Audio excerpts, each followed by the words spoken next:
Salut les gars, Mani RC Garage 68 vous présente avec RC Moment qui m'ont contacté pour m'envoyer gratuitement un véhicule pour en faire la revue. Tout comme d'autres fournisseurs, ils m'ont évidemment proposé des véhicules pour commencer bas de gamme pour les jeunes. Et j'ai pris, comme à mon habitude, un véhicule qui est importé en France par un importateur français. Donc la dernière fois, le véhicule que nous était proposé était importé par Funtech, il me semble. Ici, on a un véhicule importé par T2M.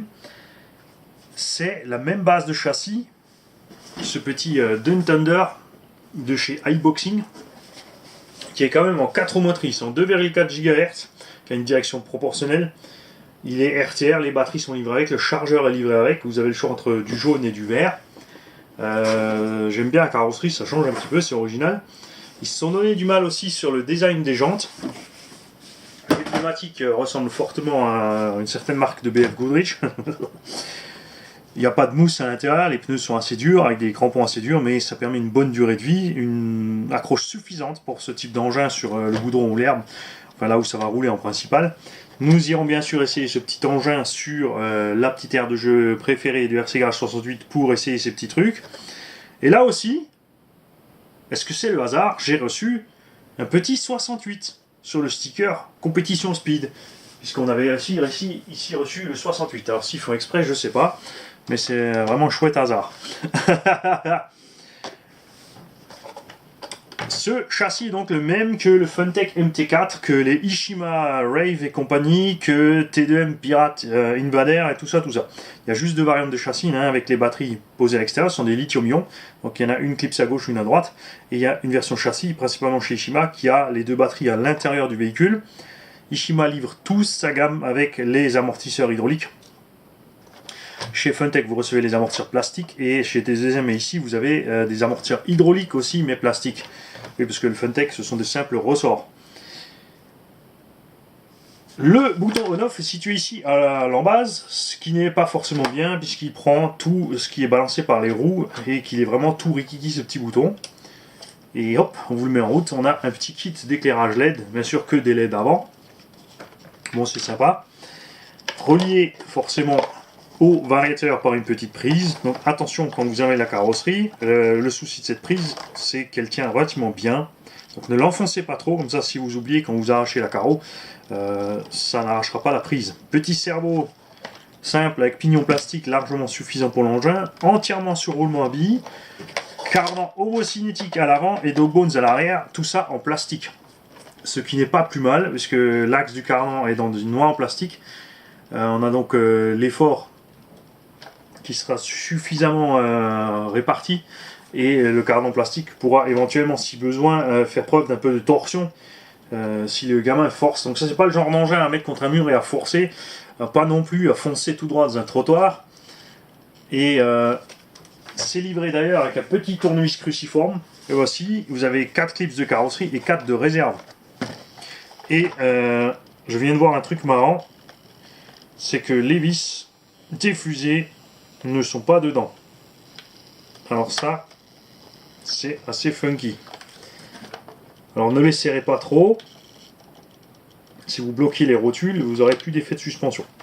Donc la suspension hydraulique par rapport au Funtech, on a une nette différence quand même de comportement. À l'avant par contre c'est un peu ferme. Il ne livre pas de clips de réglage avec.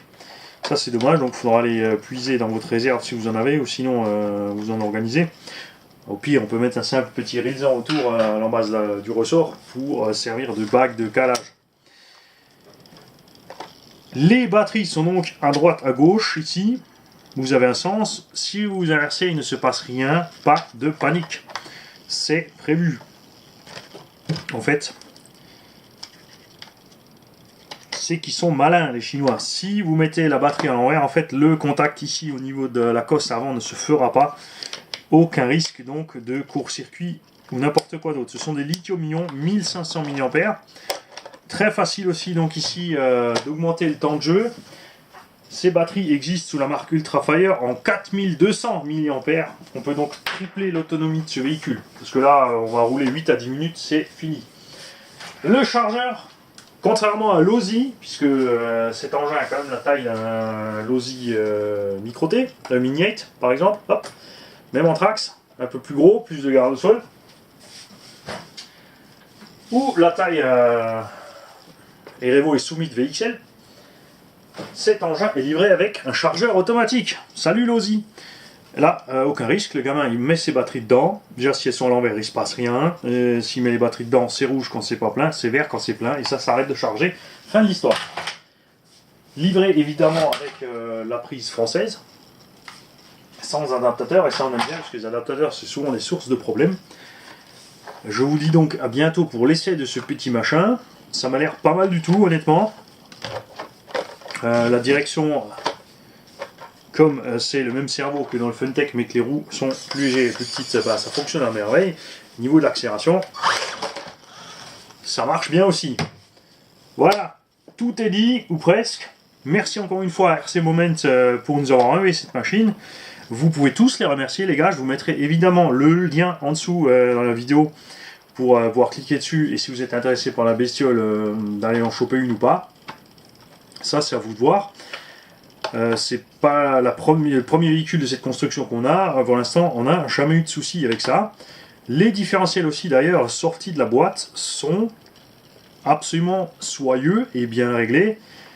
Il y a de la graisse qui dépasse des boîtiers de diff, ça veut dire que tout ça là-dedans est bien graissé aussi. A bientôt pour l'essai.